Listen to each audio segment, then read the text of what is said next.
morning, everybody. What's going on? It's Tailors and Chasers again. Having some morning coffee, as usual, tying some flies. Today is part 4 of my series, Steelhead Meet Carp. I got a special request from Patrick Ritter.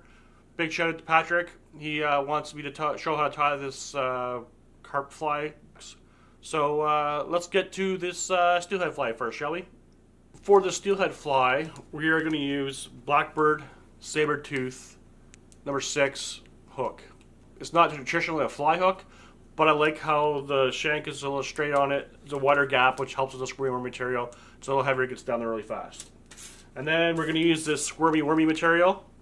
And root beer it's called, but it's more like a tan color, worm color. I like this. This is like natural. And then you can I like to use either the light pink or the bright pink in 3/16 bead to help get the fly down there faster. The bright pink or hot pink, say in the dirty water, is a little off color, and then light pink when the water is super clear and the fish want something natural. Let's get to it. Okay, so this is the squirmy wormy in the steelhead version. We're using a number 6 Blackbird Sabertooth hook, as I said, and a 3/16 inch pink bead in light pink. And the trick to this squirmy wormy material is to put the bead on backwards. So one side of the bead has a skinny side and a fat side.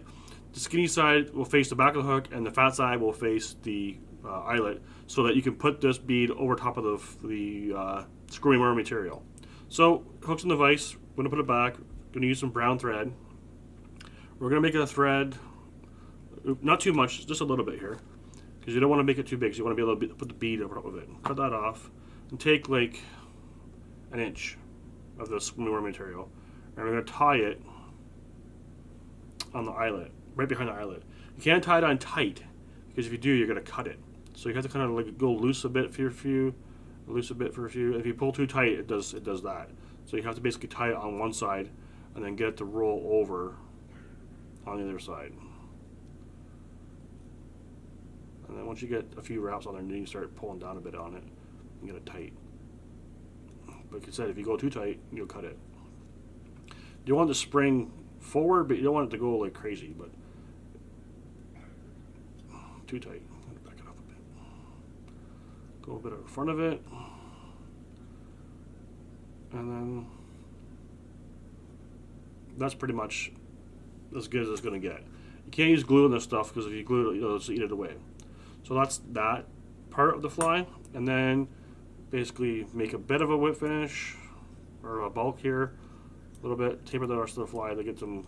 We can do it after, but and then we're going to whip finish this right here.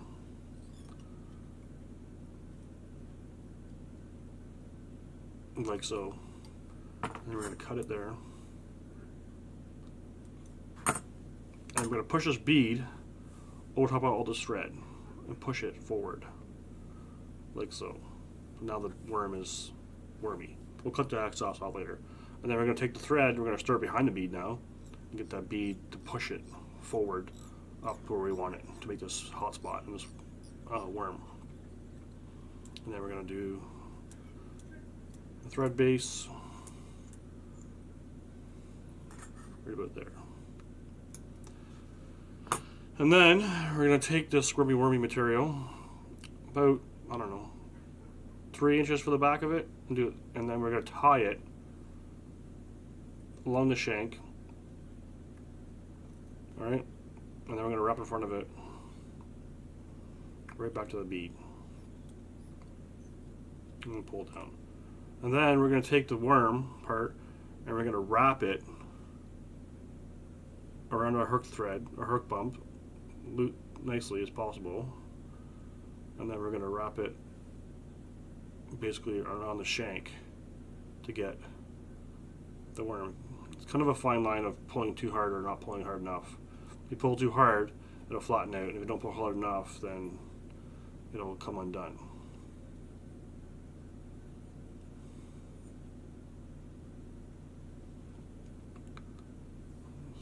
Wrap it around slowly till you get the worm part there, and then segment it, and then you get it right behind the bead, like so, and then you want to just capture it off A little bit of pressure on it. And then we're going to pull a bit tighter, and then we're going to cut it, and it's going to bounce back inside.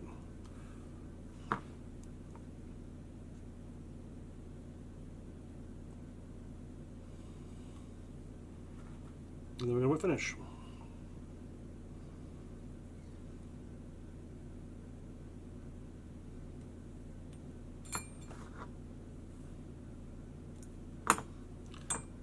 And there is the Steelhead Squirmy Wormy.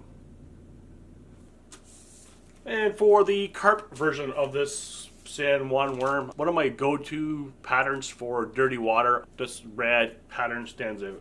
So we're using some micro chenille, ultra micro chenille in red. I'm using a number 8 3x heavy 2x long nymph hook, and then I'm going to use a bead chain tied hook point up. And you can either use this Midge Cactus Red chenille if you want, or this Ice Dub and Claret. Take your pick. Sometimes I use both, depending if I want it to just fall slow or fall fast, and that's the fly. And a little bit of O2O lead wire to make sure that the actual hook flips over upside down. It's kind of a weird fly. It's got 2 red tails and 2 little arms on it. Kind of looks like a stickman, but on a hook. So, but red. So let's get to this carp fly, shall we? As I said, this is a fly that Patrick Ritter wanted the recipe for, so this is for you, Patrick. So a little bit of lead wire, a little bit longer than the hook shank. You can use 0.025 or 020, and start a bit of thread on here, thread base, a little bit. It's not a hard tie. It's just it's a weird fly. It works, but it works really well. If this is one of my dirty, if the water's dirty around where I fish, this is the fly that I bring with me. Make sure I have a couple in my box. When the tributaries get blown out and you're looking for mud spots, this is the fly that you want to use for carp. A little bit of lead wire on there on the top, and we're gonna roll back over again on itself, right on top of the hook shank. So we want to make sure this fly rides hook point up so you don't get snagged, because this is one I use for not blind fishing, but I'm looking for mud clouds versus actually physically slate fishing for the actual fish. All right, do that there. You can cut it, helicopter. I don't know, it's too short. I'm just going to cut it and then flatten it down with my thumb. And then make sure I cut that. Another burr there. I'm going to take my medium bead chain, put that right on top of the lead, like so, on there. Little figure 8 action.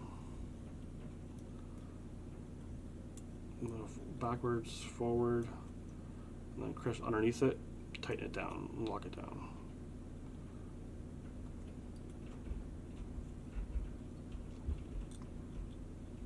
Alright, now it's locked down. We're going to go to the front, then we're going to go back, work our way to the back again.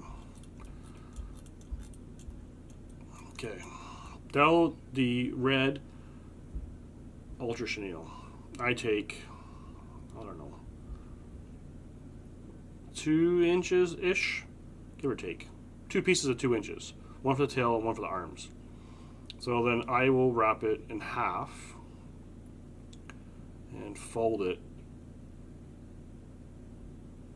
on its back. And tie one on one side, right behind the bead chain. I'm going to put one on one side. You can always leave it longer. If you have a lot of like really heavy mud bottom, the longer it is, the better, then it'll stick out.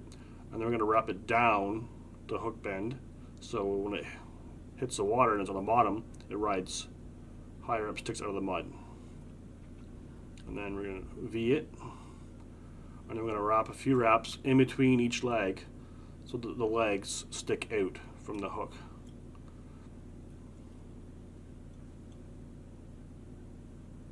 If I can see that. So I'm wrapping in between the legs so the legs stick out. Okay, so one is sticking out that way, and one is sticking out that way. And then we're going to wrap up here to the body again. Like I said before, you can either use ice dub or you can use this cactus midge chenille in red. Take your pick. Some of the new chenilles right now, they have UV and stuff on them. They're awesome. But I'm going to do the ice dub, and I'm going to do it in a dubbing loop. So right at the tail, basically. And then I'm going to go back up to the eyes. Right there.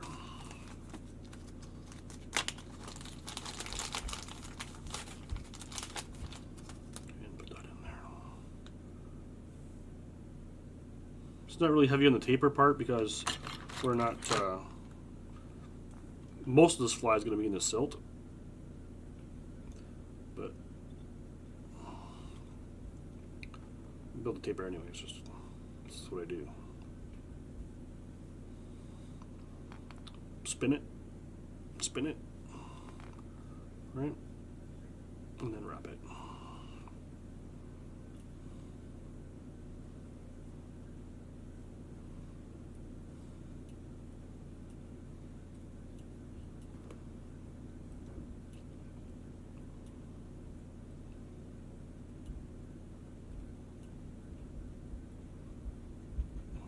Leave it there. Let's like this. And we're going to cut that off right there. Right. And then we're going to do the arms. Same size piece of chenille, maybe 2 inches-ish, maybe 3. And we're going to put these arms on, but we're going to wrap them basically under the dumbbell in the front and then pull it backwards. So that they do this. Right? We're going to tie that like that. And then we're going to figure eight it, and then it'll do 2 things. It'll hold the bead in, and then it'll also put the arms where we want to put them. And then we're going to take one arm on one side, one arm on the other side, and we're going to wrap independently of them so they stick out to the side.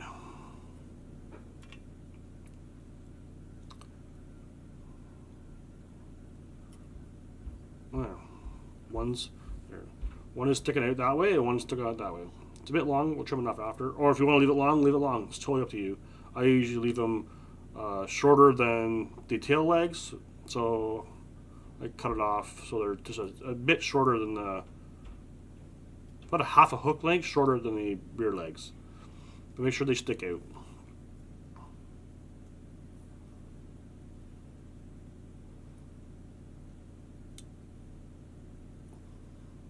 And then we're going to take some more, we'll go in front of the bead, make another dubbing loop.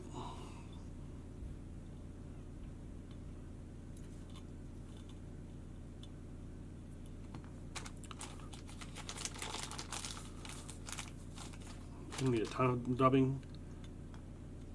Majority of the time, this nose is going to be in the dirt, for sure.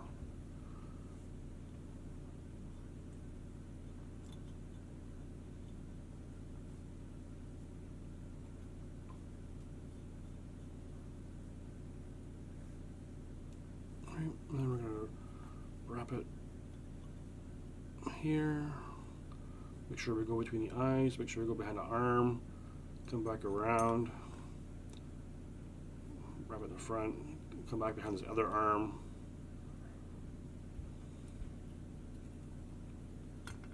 Come back around. And that is probably where I'm going to end that right there.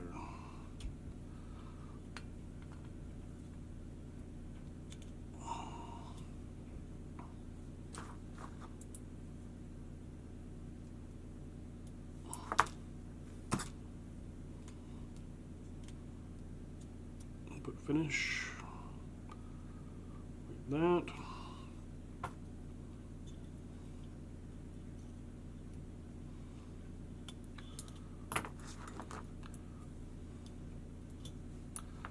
Take my dubbing brush, whatever you want to use for dubbing brush, pin, pick, brush, just a little one, and make it a little more buggy.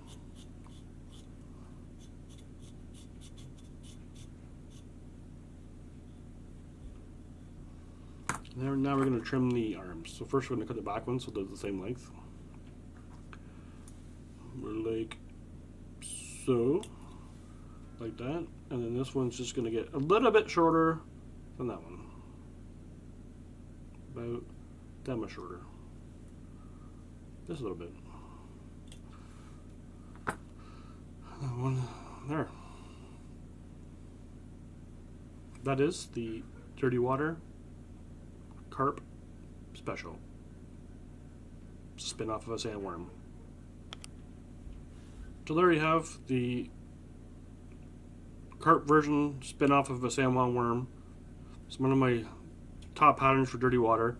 And the updated version of the San Juan worm in the squirmy variety. Steelhead meets carp.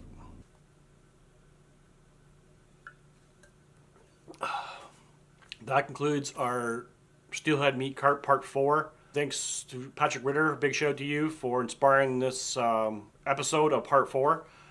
San Juan worm meets carp worm. Go-to patterns for sure, hands down. San Juan worm's been around forever. It's an awesome fly for steelhead, especially dropbacks. And then the carp worm, I use it for dirty water fishing.